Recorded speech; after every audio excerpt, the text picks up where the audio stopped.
नीतियों में कितना अंतर है ये देखना है। क्या अंतर है कि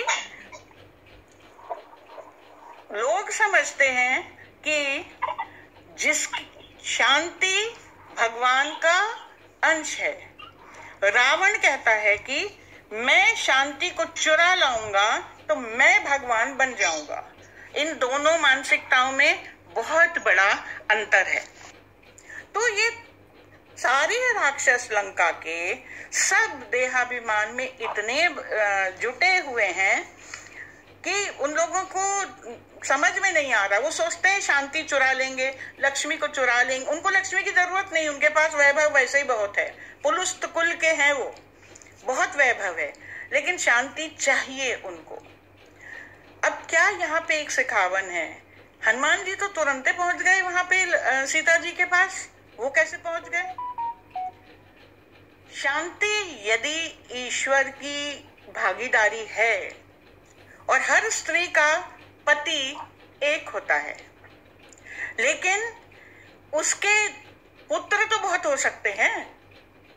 अगर आप अपनी वासना छोड़ दें तो शांति सहज ही आपके पास आ जाती है। हनुमान जी बेटा बन के गए, सुनहु मात मोहे अतिशय भूखा, बात बात में माता कहा और बात बात में तात कहा सीता जी ने हनुमान जी को। तो कहाँ एक वानर, कहाँ सीता जी, दोनों एक बिना किसी विघ्न बाधा के एक साथ दोनों का संबंध जुड़ गया। और रावण ने इतनी कड़ी कोशिश, परेशानियां उठाई, बदनामी ली, लेकिन सीता उनकी हुई नहीं। फिर जब आए सामने, अंगूठी फेंकी, पूछा कि कौन हो? उनने कहा राम दूत मैं मात जानकी, सत्य शपथ करुणा निधान की, यह मुद्रिका मात मैं आनी। जब उन्होंने कहा मैं राम दूत हूं, तब सीता एकदम, लेकिन सीता के मन में क्या एक शब्द आया है, हर्षु विषाद हृदय मन भाया। अंगूठी तो पहचानी कि हाँ ये तो रामचंद्र जी की है, लेकिन हर्ष, खुशी हुई कि उनका चिन्ह कोई लेके आया। विषाद क्यों हुआ? कहीं ऐसा तो नहीं कोई राम जी को मार के आ गया, ऐसा तो हो नहीं सकता। लेकिन इन राक्षसों का कोई भरोसा नहीं, बंदर का रूप रख के आ गया होगा कोई। तब फिर उन्होंने क्या कहा, सीता ने पूछा कि तुम हमको कोई प्रमाण दो कि तुम उनको जानते हो। उसने कहा सत्य शपथ करुणा निधान की। करुणा निधान जैसे ही हनुमान ने कहा, वैसे ही सीता को अब मोहि भा भरोस मन माही, सीता को भरोसा हो गया कि हाँ ये तो राम के दूत हैं। देखिए, हर पति पत्नी के बीच में एक कोई कोड वर्ड होता है जो केवल उन्हीं दोनों को पता होता है और सबको नहीं मालूम होता। तो रामचंद्र जी ने कहा था सीता जी से, जब शादी होकर गई थी तभी सीता जी ने कहा था कि रामचंद्र जी ने उन्हें एक उपहार दिया था कि मैं उपहार क्या दे रहा हूँ शादी का, कि मैं एक पत्नी व्रत रखूंगा। तो फिर सीता जी से कहा तुम भी कोई उपहार दो। तो सीता जी बोली उपहार हम अब क्या दें, हम एक उपहार देते हैं कि आपको एक नाम देते हैं, करुणा निधान। ये केवल हम बोलेंगे और कोई नहीं बोलेगा आपको। आते वक्त रामचंद्र जी ने अंगूठी के साथ संभवतः हनुमान जी को बता दिया। तो जैसे ही हनुमान ने कहा सत्य शपथ करुणा निधान की, तो जानकी जी समझ गई कि ये राम के असली दूत हैं। फिर उन्होंने पूछा कि राम जी अगर आ गए हैं समुद्र तट तक तो हमको लेने क्यों नहीं आते, या तुम इतने बलशाली हो तुम मुझे ले जाओ। राम ने कहा, हनुमान जी ने कहा प्रभु आय सुनहि मात दुहाई, मुझे इसकी आज्ञा ही नहीं है। देखिए कितना बढ़िया सिखावन है।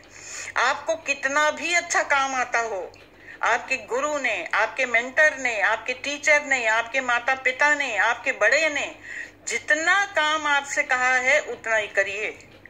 गुरु से ज्यादा बड़ा काम मत कर दीजिए, माता पिता के ज्यादा आगे मत चले जाइए। आता होगा भले आपको, हनुमान जी क्या सीता को उठाकर नहीं ले जा सकते थे? आकाश मार्ग से पहाड़ ले आ सकते थे, तुमको भी ले जाते, लेकिन नहीं। उनको आज्ञा थी सीता कर सुधि लाई सुनावा।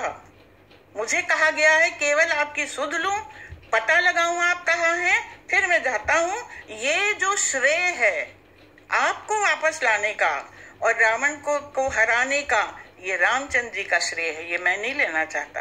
आप धैर्य रखिए थोड़े दिन और फिर वो आएंगे लेने। अब सीता माता इतनी खुश हो गई, उन्होंने आशीष दीनी राम प्रिय जाना, आशीर्वाद दिया और भरपूर आशीर्वाद दिया। हो तात बलशील निधाना। कभी समय होगा तो बताएंगे कितने 5 तरीके के बल होते हैं। सारे बलों की पूरी समग्र रूप में उन्होंने हनुमान जी को दे दिए कि बल और क्या चीज दी? शील। कितने तरह की शील होती, सब तुम में हमने स्थापित कर दी है। अजर अमर गुण निधि, इतना आशीर्वाद दे डाला। अजर मने जिसको कोई जर, कोई बीमारी, कभी बुढ़ापा नहीं आएगा।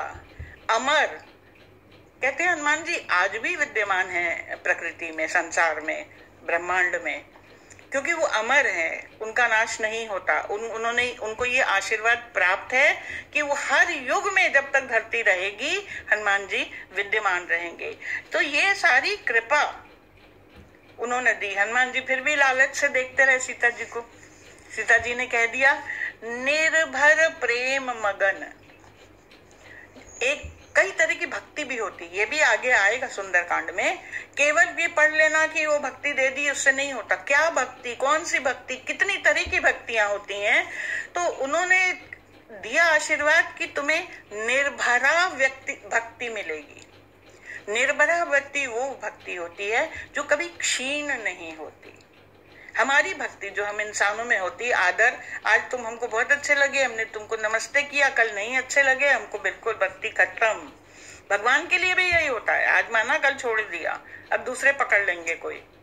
निर्भरा भक्ति वो है जो न क्षीण होती है न खत्म होती है, बल्कि दिनों दिन वो बढ़ती ही चली जाती है।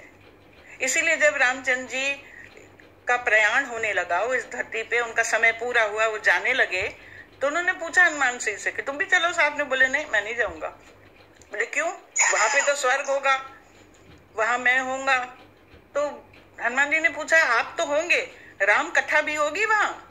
बोले नहीं, स्वर्ग में राम कथा का क्या काम, वहां तो मैं स्वयं होऊंगा। बोले तब मैं नहीं जाता, मुझे तो राम कथा सुननी है। मेरी निर्भरा भक्ति हर सुनाई के साथ, सुनवाई के साथ बढ़ती रहे, बढ़ती रहे, बढ़ती रहे। मुझे तो केवल भक्ति में लीन होना है।